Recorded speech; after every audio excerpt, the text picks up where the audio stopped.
Welcome to Get Serious. You might be hearing some more rain in the background here.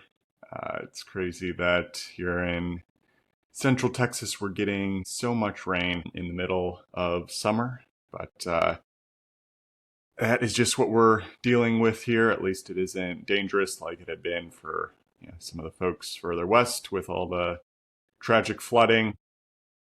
But some of the consequences of climate change that we all have to deal with. Moving on here.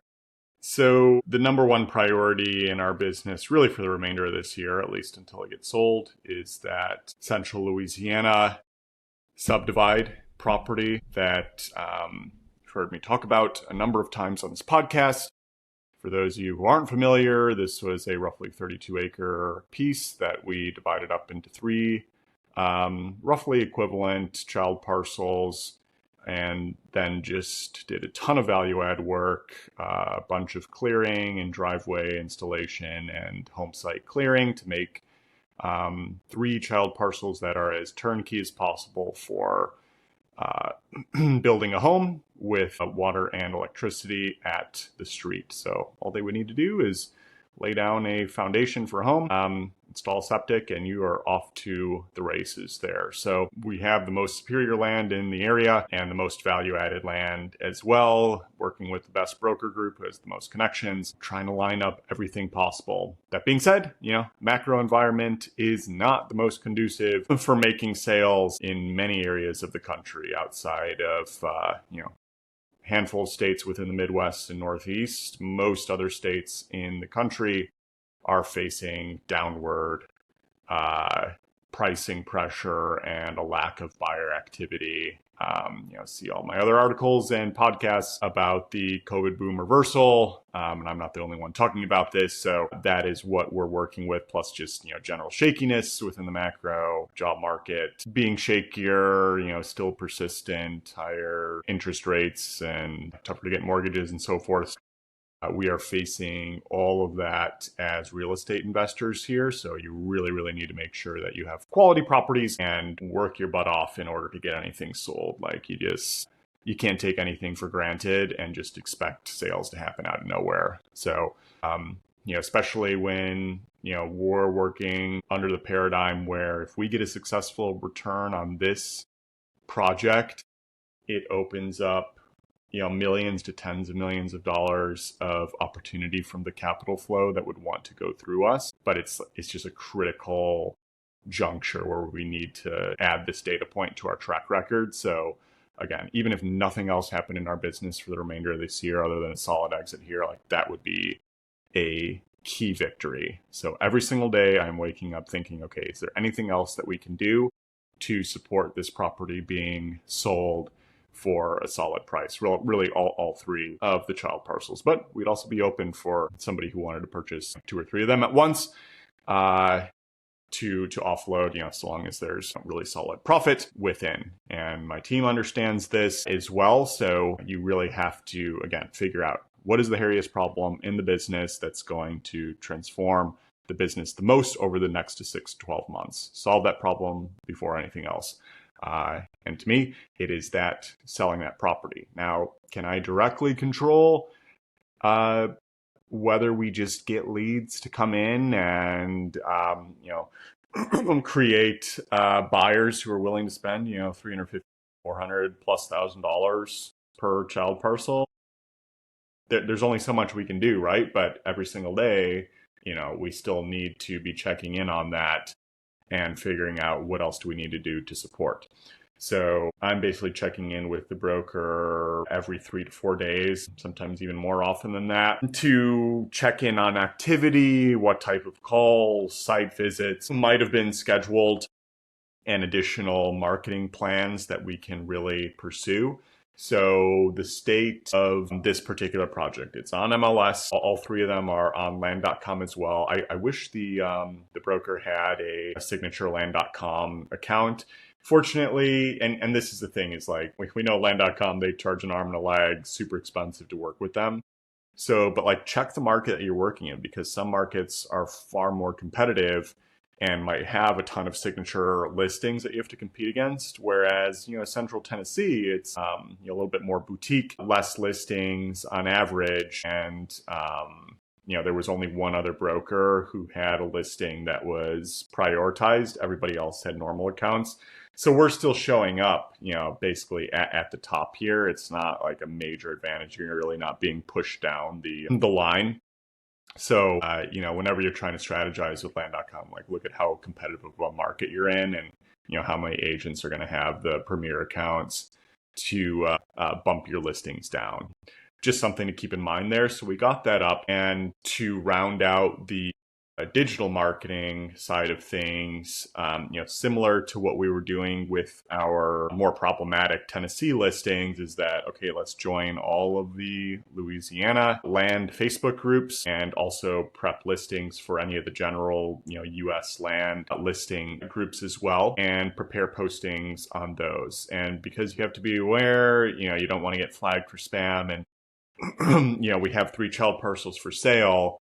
The strategy was like, okay, let's advertise, the whole package. Hey, we have 3 parcels here. You can pick which ones you want to, pick which one you want to look at, or here's all of them to consider. And my assistant also prepped, depending on what type of group we're posting in, different angles for how the Facebook post is being conveyed. Is it more of a luxury land type posting? Is it more oriented here is, place to raise your family? And a handful of others. One that's like a little bit more urgent and transactional. Hey, we're like priced below market as well. And this also helps because, Facebook is just really difficult to, work within their algorithms, and, you don't want to get flagged by spam or getting risk being flagged by spam by whoever the moderators or administrators are for these various land groups. They can also be fickle to work with. So, we're trying to come in with different variations. Again, in the world of AI, this should be very simple to do. If you have a certain prompt and angle, so you can kind of match whatever posts are performing the best, and then figuring out, okay, if some posts are going to work better in, or, some posts could work, or variations of posts could work in multiple or the same group. Sorry, I'm get confused in my words here. Then you can also see, okay, is one of these getting potentially more engagement or shares or comments and so forth, likes. Then you can orient around the one that's performing a bit better. So you're getting some, ABC testing as well. And very fortunately, we actually weren't even in touch with our land investor partner on this, but he has a more of a focus within Louisiana and has been posting already the land for sale with some pretty solid marketing within these groups too. So we can kind of double dose by utilizing our land investor partner, which is just great when they're taking initiative to try to move on the dispo side too. There's a lot of money for them at stake as well, and then we can handle it on our side too. And moving on from that, sorry, there was something that came in here. Hopefully the AI is shortening up that pause there. Is just our realtor was also indicating, has a lot of experience within the area, and, has indicated, regardless of what we post in online, like most of his leads come in through just attracting local investors or, potential buyers through physical signs.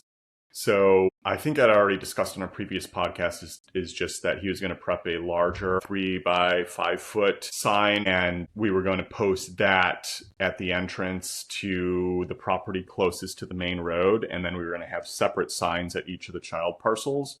And so, it gives people an option of, considering, okay, which type of parcel am I looking for, and understanding, hey, there's 3 different types of properties to look at here. And the main big sign will have a map of the aerial of the property as well, so they can get an indication of the value add that we did. And at the same time, because our property is on a dead end street, I mean, some really beautiful residentially developed properties in that neighborhood, nice pools and so forth, cleared areas.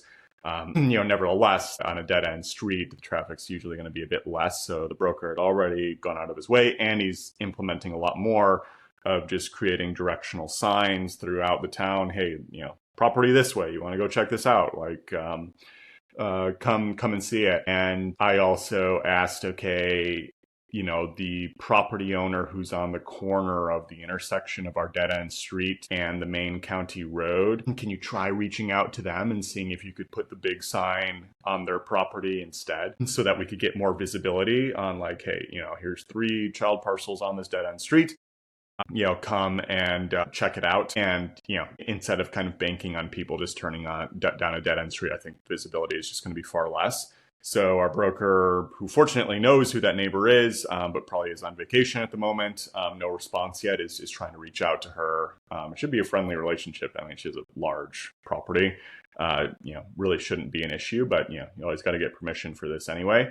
And seeing, if we can put that sign there for better visibility as well. And then, any other calls that the realtor is getting, because he has a number of other listings in the area, but, most of those are a little bit more inferior. The sellers are trying to price higher than what those properties are worth. But because he also knows, like, okay, the ones that we've worked on together and are listing with him, like, those are the most premier. He's trying to direct people, hey, if you were considering this property, like, go take a look at these other ones, just trying to funnel some folks in and get them to see, hey, like, look at how beautiful these are. And so he's just using every opportunity, okay, not necessarily trying to prevent a sale on some of the other properties listing, right? Because that's, like, a fiduciary duty, responsibility to the client. But it's like, if there's any just open consideration, it's like, well, here's what else we have available that we're listing here too, that could be an even better fit. And then he has actually another out of town client based in Texas, actually, who has family in the central Louisiana area, and is looking to purchase a larger lot in the area too. So he has already a meeting. Hey, he's going to be pushing this property and saying, okay, this could be a really good avenue for you to jump in here. But, again, there's only so much we can control here, but, like, we're trying to tackle every single angle possible, from both local marketing to digital footprints, funneling anybody who calls in for a particular brokerage, plus their social media consultant is coming in over the next week, and then they're going to be doing bigger pushes for our property as well on their social account. So again, we're just trying to tackle it whatever direction we can to push these properties and try to get a sale, because again, it is tougher out there at the moment. Very few dispositions are just happening easily. A couple have worked out well for us without, like, too much crazy effort.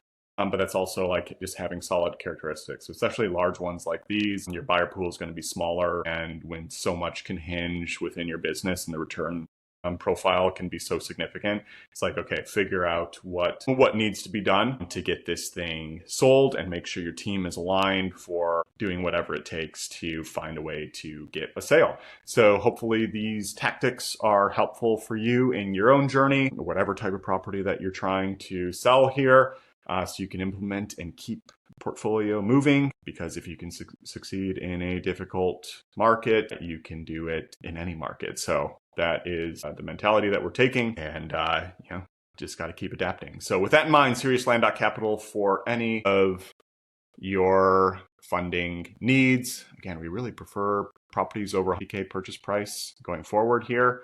That is the market we're trying to target as we look to scale with more experienced operators along with ourselves. And then Land Daily Diligence Facebook group for zero cost review of your land deals, and landpricer.ai for the most reliable land pricing tool on the market. With that in mind, subscribe and share. Talk to you next time. Bye.